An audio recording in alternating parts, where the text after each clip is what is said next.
Cześć, witam was Energik w kolejnym Enerflashu. Mamy dzisiaj 14 lipca, oglądacie to pewnie 15 lipca, z tego względu, że nagrywam to w niedzielę, bo w momencie, kiedy będziecie to oglądać, mnie już nie będzie w Polsce, będę na zasłużonych wakacjach, wreszcie. Jeżeli kogoś interesuje, to zachęcam do oglądania moich TikToków i pewnie Instagrama, gdzie będę tam jakieś rzeczy wrzucał. Instagram mój ożywa raz do roku na wakacjach, tak to jest całkowicie martwy, ale myślę, że ponownie na Instagrama coś tam będę wrzucał i pewnie na TikToka jakieś tam gówno filmy, jak to mówię, będą się pojawiać. Dobra. Wieści dziwnej treści. Oczywiście z racji tego, że nagrywam to rano, jest 10:05, więc jeśli jakaś niesamowita wiadomość gruchnęła w niedzielę o 14:00, no to już się tego niestety tutaj nie dowiecie. Dobra. Smutna wiadomość dla fanów Wii U, dwóch fanów w Polsce, dwóch posiadaczy w Polsce Wii U i 10 osób, które posiadają Wii U na świecie. Otóż Nintendo postanowiło przestać naprawiać konsolę, czyli oficjalnie już nie będzie można konsoli poprzez Nintendo naprawić. Jeżeli zniszczycie, zepsujecie swoje Wii U, no to już jest pozamiatane. Smutna to wieść z tego względu, że ja mam Wii U, mało na nim gram, ale chciałbym, żeby to Wii U wytrzymało jak najdłużej. Natomiast to jest trochę tak, że Nintendo doskonale chyba wie, że Wii U okazało się dosyć sporą klapą i trochę tak, wydaje mi się, stara się odciąć od tego. Dlatego pewnie powstaną jakieś fanowskie próby naprawy poszczególnych usterek, jak to jest z wieloma innymi konsolami, no ale niestety oficjalnie, legalnie Wii U już nam się naprawić nie uda i to niestety jest smutne. Pierwsza wiadomość od Ubisoftu, bo dzisiaj będzie dosyć dużo o Ubisoftie i takim szambie, które wylało w związku z Assassin's Creed Shadows. Natomiast ciekawa informacja, Ubisoft nadal chce zamieszczać w swoich grach NFT. Nie wiem, czy pamiętacie, że jeszcze coś takiego jest jak NFT. Wybuchło w którymś momencie, popularność wybuchła NFT. Teraz w zasadzie każdy już machnął na to ręką, ale okazuje się, że nie do końca. Seria The Warlords tutaj jest napisane, jakaś, która składała się z 10 000 postaci w NFT, sprzedała się, słuchajcie, w pół godziny. Także jakieś to zainteresowanie tym NFT jest, aczkolwiek gdzieś czytałem, że ludzie potracili potworne ilości pieniędzy na tych NFT. Sama ta usługa Ubisoftu Quartz chyba się nie okazała zbytnio dużym sukcesem. Nie wiem, czy to w ogóle jeszcze działa, czy to w ogóle zamknięto, bo jeżeli zamknięto, no to ludzie, którzy kupowali NFT tam chyba do Ghost Recona, o ile dobrze pamiętam, nie do Ghost Recona, chyba do Ghost Recona, no to mogą się, tak, to był Breakpoint, to może się okazać, że potracili bardzo dużo pieniędzy. Nie wiem, czy to jeszcze działa, czy nie, natomiast cała ta historia NFT, tak na to patrzę, to wydaje mi się, że to trochę za wcześnie. Powinno to jeszcze potrwać kilka lat, powinno się to, wydaje mi się, trochę wprowadzać tak stopniowo, bo jeżeli to tak gruchnęła ta informacja, zaczęliśmy być karmieni tym na lewo i prawo, ludzie się bardzo szybko znudzili i to umarło. Natomiast jakby było tak powoli wprowadzane, myślę, że mogłoby to mieć większy sens i byłoby bardziej by ludzi to interesowało, tak? Natomiast wydaje mi się, że sama ta moda na NFT to taki był sezonowy feature i dzisiaj już mało kogo, nadal widać, że jest jakaś grupa, która to interesuje, bo są ludzie, którzy skupują, może liczą, że to w końcu wypali. Natomiast mam wrażenie, że te NFT to już taka trochę usługa na wpół martwa, którą jest jakaś silna, niewielka, malutka grupa, która się tym interesuje, ale wszyscy inni już machnęli na to ręką. Wiemy, że BioShock 4 gdzieś tam powstaje. To już ta informacja pojawiła się wiele miesięcy temu. Natomiast ciekawe, bo twórcy zaczęli rekrutację. Wiem, i to w ogóle jest ciekawe, bo wygląda, jakby bardzo dużo ludzi z tego studia odeszło, albo może i nawet zostało zwolnionych. I jeżeli prace trwają już od kilku, powiedzmy, lat, tak mi się wydaje, że lat nad BioShockiem 4 i nagle rekrutują kogoś na stanowisko scenarzysty, no to coś się tutaj musi niedobrego dziać. No niemniej, no seria BioShock fantastyczna. Mieliśmy 3 do tej pory części, każda była bardzo, bardzo dobra. Chciałbym wierzyć, że i ta część będzie mega dobra, natomiast no widzę, że tutaj jakieś takie zawirowania się dzieją, że nie wiadomo co z tym będzie. Miejmy nadzieję, że się uda. Ostatnio powiem Wam, że cała ta branża, my tak żeśmy się sobie gdybali z Bartem, czy branży potrzebna jest nowy krach, ale mi się wydaje, że ten krach już się dzieje, tylko on nie jest tak spektakularny, bo on się dzieje troszkę tak powoli i gdzieś w tle, ale to widać, tak, że te studia cały czas się zamykają, że są zwalniani ludzie, że te gry, coraz więcej gier odnosi spektakularne klapy. I wiadomo, no branża jest tak duża, że to nie będzie tak, że to wszystko tąpnie od razu, tylko wydaje mi się, że to się po prostu dzieje powoli, ale się dzieje, tak, że właśnie ten krach jest taki bardziej powolny, ale faktycznie cały czas sukcesywnie gdzieś tam dowiadujemy się kolejnych złych wieści i kolejna wiadomość jest również zła, szczególnie dla wielkich fanów oryginalnego Gotika. No słuchajcie, studio Piranha Bytes po ilu oni latach? O nich dosyć długo. 20 lat miało to studio, zostało zamknięte. Przypominam, że Piranha Bytes zostało wykupione przez Embracera. No i kolejny raz mamy tą właśnie sytuację, że wydane gry nie przyniosły, bądź w założeniach, bo oni jeszcze tam pracowali nad Elexem, nie przyniosą spodziewanych rezultatów finansowych i studio jest po prostu zamykane i Piranha Bytes zostało zamknięte. No smutne to niestety dla wielu pewnie, że nie zobaczymy już drewnianych gier od Piranha Bytes i kolejnego Elexa i tak dalej, ale wiem, że było wielu fanów, do dzisiaj jest wielu mega fanów studia i gier, które wydawali. No i cóż, to jest właśnie takie, powiem Wam, to jest właśnie pokaz tego, że ten krach na rynku, on gdzieś tam właśnie trochę tak jak ninja skrada się po cichu i obala znienacka, na przykład studio Piranha Bytes. I to jest właśnie pokazanie, że było studio, które przez 20 lat istniało. Czasami było lepiej, czasami było gorzej. Pojawia się jakiś Embracer Group, który stwierdza, że oni wydali na przykład tego Gotika, 1, 2, jest w tym potencjał, zarobimy na nich masę kasy. Kupujemy to studio. Potem się okazuje, że to studio jakby wydaje mi się, że próbuje działać na tych samych zasadach, na jakich działało wcześniej, czyli wydaje te swoje drewniane gry dla wiernej grupki fanów, no ale to nie przynosi spodziewanych efektów, bądź w założeniu nie przyniesie spodziewanych efektów i studio jest zamykane, tak, więc trochę tak wiecie, ja nie wiem, wydaje mi się, że te wszystkie grupy, ten Embracer, to one po prostu rozwalają branżę od środka. Oni są właśnie synonimem tego krachu nowego. Po prostu wykupują te studia po to, żeby je zamknąć potem, nie? Wiadomo, że nawet jeśli ten Elex by wyszedł 3, to nie sprzeda się w milionów kopii, bo to jest gra dość specyficzna dla określonego jakby grupy twórców i to się nie uda, tak? I mamy ten przykład wielu studiów, które wracały z jakimiś remake'ami, z jakimiś grami i nagle się okazało, że te gry nie zarabiały na siebie. I ciekawy jestem jednego, czy gdyby te studia, na przykład Piranha Bytes, nie było wykupione przez Embracera i by tam sobie przędli jak sobie przędą, zrobiliby tego Elexa, on by się jakoś tam sprzedał, dużo, mało, powiedzmy średnio i by sobie ta firma nadal istniała, nadal by sobie robiła swoje gry, może by zrobiła Gotika 3 czy tam 4, może by wzięła się za Elexa 4 i by sobie dalej funkcjonowało. I nagle Embracer niszczy cały ten ekosystem, mikroekosystem danej firmy i dupa, i na razie. Smutne to jest, powiem Wam, niesamowicie smutne. Natomiast osoby, które czekają na Gothic Remake, pragną uspokoić, bo to się zajmuje inna firma tym, więc ta firma, znaczy ta gra się pojawi. Alchimia Interactive robi Gotika Remake, także tutaj wydaje mi się, że ten tytuł jest na razie można być spokojnym, że ta gra się pokaże, tak? Zobaczymy.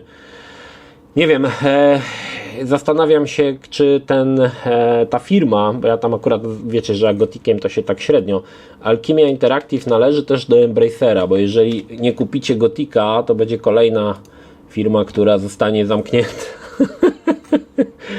Właśnie jestem ciekawy, czy oni też należą do Embracera, czy nie? Czy jest to niezależna firma? Nie wiem teraz, nie znajdę pewnie.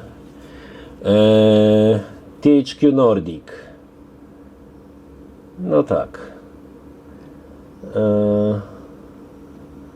Zobaczymy. Nie no, spółka prywatna jest to Alchemia. No to tutaj mamy, myślę, że możemy być spokojni. Aczkolwiek no to jest też dla tej firmy, z tego co widzę, to jest być albo nie być. Jeżeli Gothic Remake okaże się klapą, nie zarobi na siebie, to studio może nie zostanie zamknięte przez Embracera, ale sami twórcy się po prostu zamkną, bo nie będą w stanie nic więcej zebrać pieniędzy, żeby stworzyć coś nowego. Także kupujcie Gothica Remake, jeżeli chcecie, żeby studio Alchemia, chociaż chyba byście woleli, żeby Pirania przetrwała, a nie jakaś Alchemia. No ale tak to niestety jest. Kolejne ciekawe informacje ze Star Wars Outlaws. Mamy troszkę więcej informacji na temat światów. Według twórców na ścigaczu lecenie całego świata wzdłuż lub wszerz zajmie około 4-5 minut, także nie jest to specjalnie dużo. Wiem, że wiele osób się martwiło. Każda planeta ma odpowiadać 3 strefom Assassin's Creed Odyssey, czyli nie jest to aż tak specjalnie dużo. No, tak jak mówiłem, żeśmy tutaj, jak gdybałem, że właśnie ten Outlaws to nie będzie taka typowa gra od Ubisoftu, że będzie bardziej skondensowana i wydaje się, że to tutaj znajduje faktycznie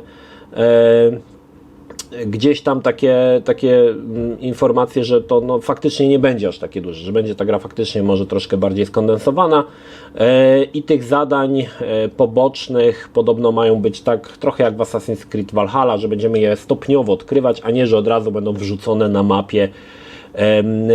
Twórcy podają, że będzie to bardziej właśnie podobne do Wiedźmina trójki, coś takiego. No, podoba mi się ten pomysł. Coraz bardziej jestem przekonany do Outlaws i myślę, że będzie to naprawdę mega fajna gierka. Czekam jak zły. Pojawiły się kolejne ploteczki na temat Switcha 2. Już ten Switch 2 to on już jest, plotki się pojawiają od kilku dobrych lat, a nadal gry na jednego Switcha wychodzą. Natomiast informacje są takie, że nowa konsola ma zapewnić granie w 4K w 60 ramkach dzięki użyciu funkcji DLSS. No i co? W sumie te wszystkie informacje są na razie dość niepewne i myślę, że można je tutaj wrzucić, wiecie, takie coś tam wiemy tyle, że nic nie wiemy, ale ogólnie wygląda na to, że sprzęt będzie nawet chyba słabszy od Steam Decka, tak mi się wydaje, albo coś w porównaniu ze Steam Deckiem. Oczywiście mówimy o trybie mobilnym, bo w trybie stacjonarnym pewnie ten sprzęt będzie mocniejszy. No na razie nie za wiele możemy się tutaj dowiedzieć z tego. Zobaczymy. Ciekawe, czy ten Switch okaże się też tak ogromnym sukcesem, czy będzie skok pomiędzy pierwszym Switchem a drugim będzie na tyle duży, że gracze stwierdzą, tak, to jest o wiele lepsze, bo wydaje mi się, że ta konsola będzie, znaczy, nie wiemy, bo za Nintendo to nigdy nie trafisz, bo oni tam coś tam tego gdybasz, a oni wypuszczą coś takiego, że ci po prostu wywali mózg na lewą stronę, ale jeżeli planują zrobić faktycznie coś takiego, że to będzie Switch 2 i to będzie bardzo zbliżone do siebie, chociaż nie sądzę, że tak zrobią, zaraz powiem dlaczego, że te konsole będą się różniły wyglądem, no czy to będzie wystarczające, żeby na tego Switcha przejść? Dlaczego nie zrobią, wydaje mi się, że ta konsola nawet się nie będzie nazywała Switch 2, a może, nie wiem.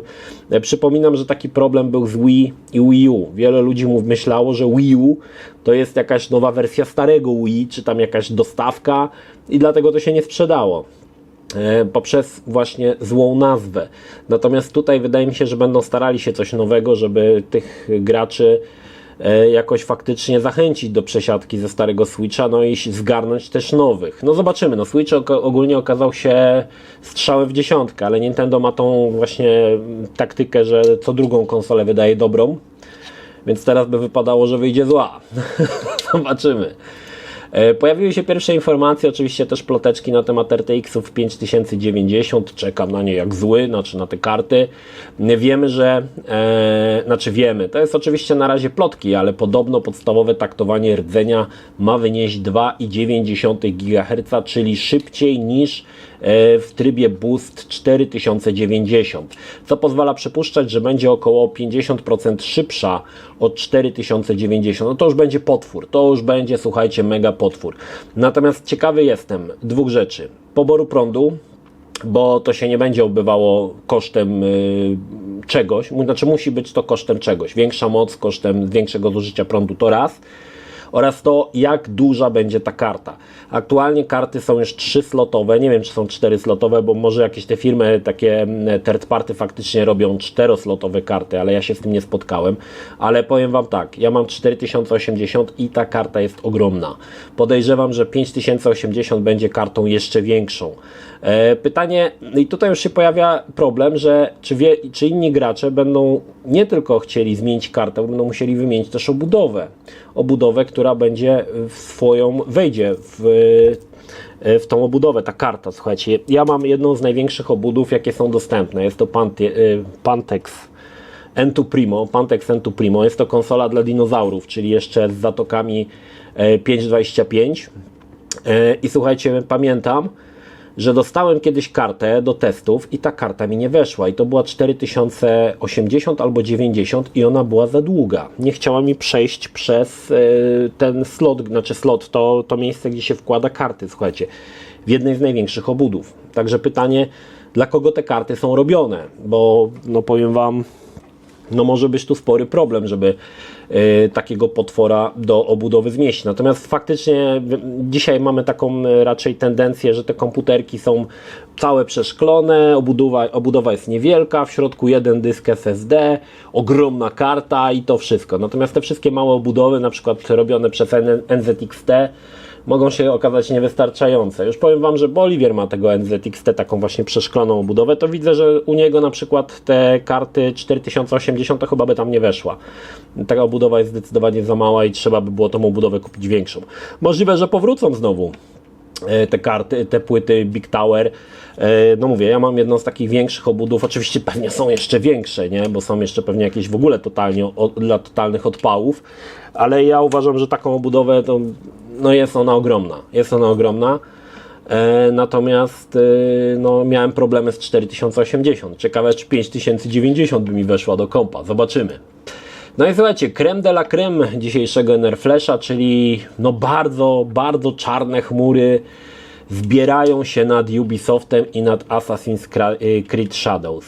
Zaczęło się od tego, słuchajcie, i to jest w ogóle taka trochę kula śniegowa, bo gracze już się wkurzyli, a internetowych detektywów nie brakuje na sieci i wystarczy, że zostaną troszkę podkręceni i taka chęć do kopania komuś jest tak silna, że zaczną przegrzebywać materiały z Assassin's Creed'a, szukając elementów, do których można się doczepić. I dzisiaj mam trochę takich właśnie informacji, właśnie od takich internetowych detektywów. Na początek okazało się, że twórcy Shadows wykorzystali jakąś flagę grupy historycznej, która zajmuje się odtwarzaniem bitwy pod Segigaharą i to jest jakby ich flaga i oni ją, słuchajcie, tą flagę umieścili w materiałach promocyjnych w edycji kolekcjonerskiej, czyli w artbooku. Wzięli po prostu czyjąś flagę, tak jakby sobie wzięli, nie wiem, flagę powiedzmy, nie wiem, z Duńskiej Woli i sobie ją zamieścili i zadowoleni, tak? A to się okazało, że to czyjaś ta flaga do kogoś należy, tak? Że została przez kogoś zaprojektowana.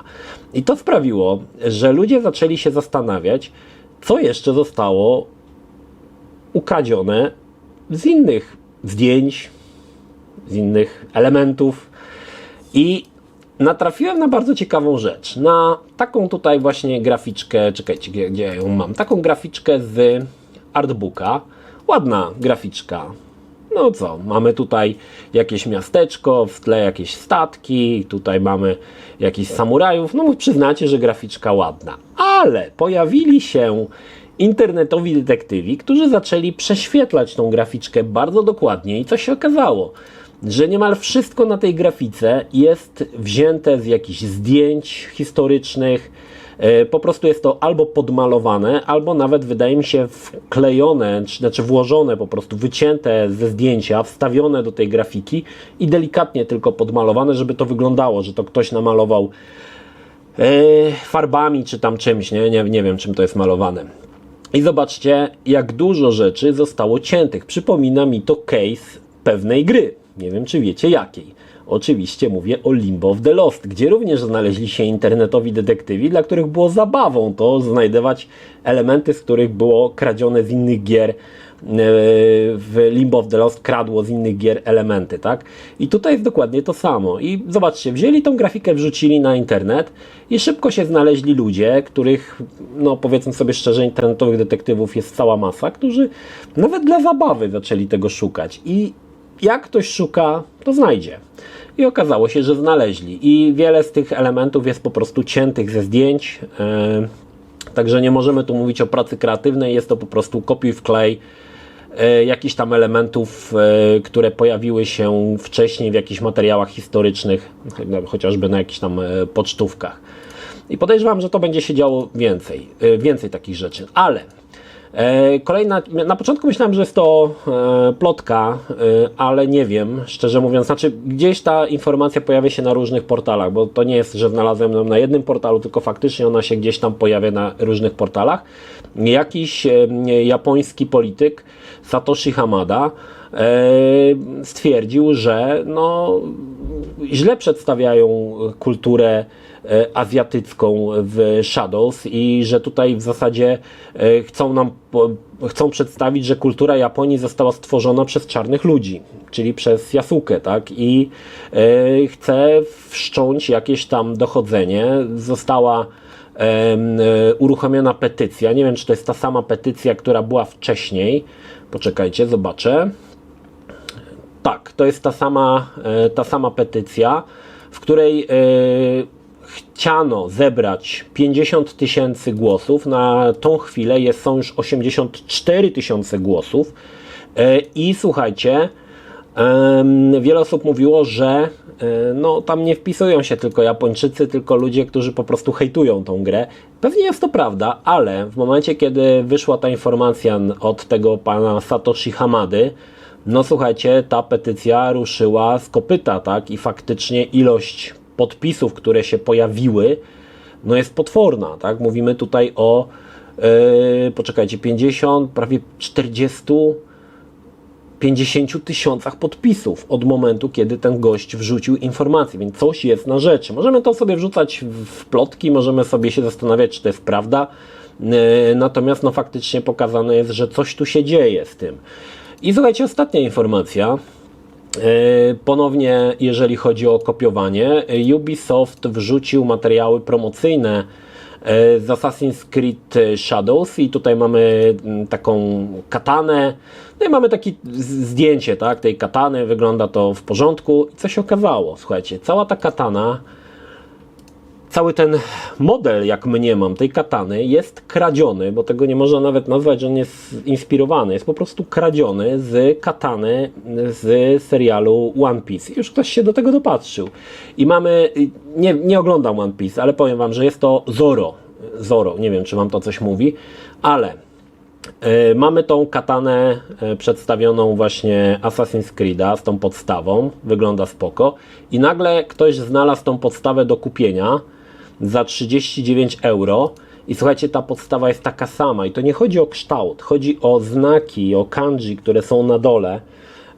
Nie wiem, co one oznaczają, to się musi jakiś japonista tutaj wypowiedzieć i one są dokładnie takie same. To jest dokładnie te same znaki z One Piece i te same znaki są na katanie z Assassin's Creed'a. Także już się do tego dopatrzyli. Sam w ogóle chyba kształt katany również jest cięty z One Piece'a, z tego Zoro. I ludzie, no cóż, no chyba sobie możecie wyobrazić, co się zaczęło dziać, nie? Na Twitterze. No faktycznie, mamy tutaj, że Porównano katanę Yasuke z kataną tego Zoro z One Piece'a.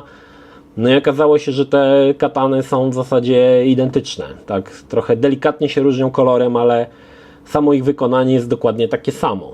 Także no słabo to wygląda, powiem wam, słabo. Wydaje mi się, że Ubisoft chciał troszkę tutaj po prostu pójść na łatwiznę, może żeby zmniejszyć koszty i po prostu zaczął ciąć co się dało, skąd się dało, co tylko było japońskie. Zaczął kopiować, bo to nawet nie można powiedzieć, że się inspirował, no po prostu kopiował to bezmyślnie trochę. Nie wiem, ktoś tego nie zauważył, ktoś po prostu, nie wiem, może jakiś tam sprytny pracownik był, który stwierdził, że no, tam nikt się nie zorientuje, no, ale akurat szambo wybiło, bo ludzie postanowili, że chcą się zorientować i tych ludzi, którzy będą chcieli się orientować, będzie coraz więcej i myślę, że takich kwiatków będzie wychodziło coraz więcej. Także zobaczymy. No Ubisoft tak czy tak przeprosił na razie za wykorzystanie flagi, ale co? Nie usunął jej, powiedział, że no, ta flaga w grze nie będzie występowała, ona występuje tylko i wyłącznie w artbooku. No i chociaż powinni ten artbook, no ale pewnie już mają go wydrukowanego, no to stwierdzili, że no niestety no w tym artbooku no już ta flaga będzie. Także trochę tak. No powiem wam, no źle to wygląda i tak się patrzy na to i tak myślisz, kurde, no przecież Ubisoft to firma, która istnieje od lat. Zrobili tyle świetnych gier, a chwytają się tak niskiego w ogóle elementu jak kopiowanie, no co jak co, nie? Ale Ubisoft to raczej, wiecie, i teraz zastanawiasz się nad tym, czy w poprzednich grach wszystkie te rzeczy, którymi się zachwycaliśmy, również nie były kopiowane z czegoś tam, nie? I po prostu to nie było kopiuj wklej. Bo ja zawsze wierzyłem, że oni robią fajny research, że przygotowują te wszystkie ubrania, stroje, to wszystko, a to może wszystko było kopiowane. Może tak.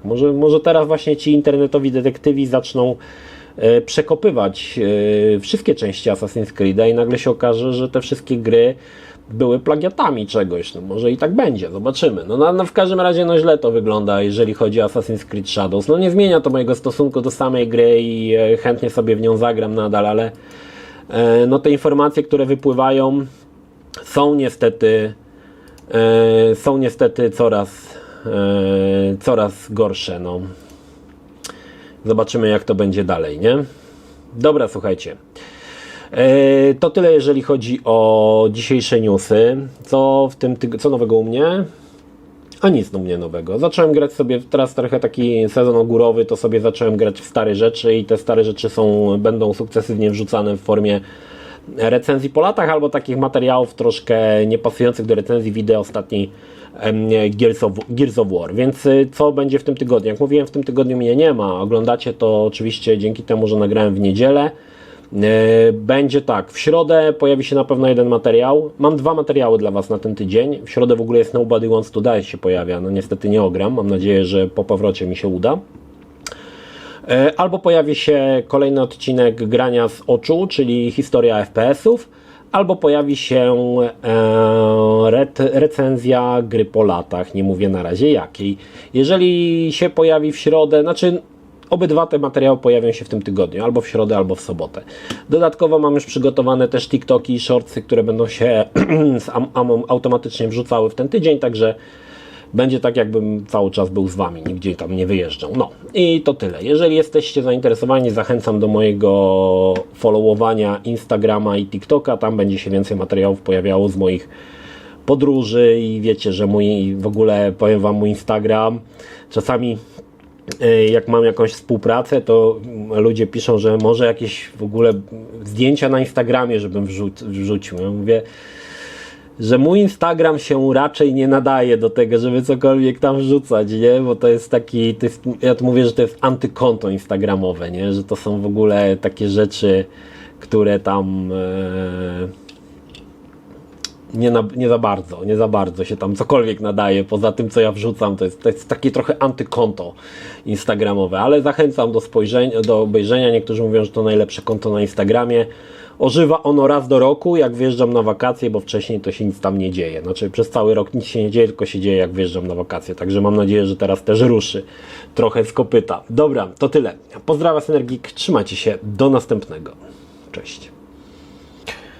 Jeśli film Ci się podobał, zachęcam do subskrypcji lub wsparcia mojego kanału na portalu patronite.pl. Film o podobnej tematyce znajdziesz tutaj, natomiast z drugiej strony znajdziesz film wygenerowany przez platformę YouTube. Zachęcam również do odwiedzenia moich social mediów, grupy Energikowcy na Facebooku oraz serwera Discord. Linki jak zwykle w opisie.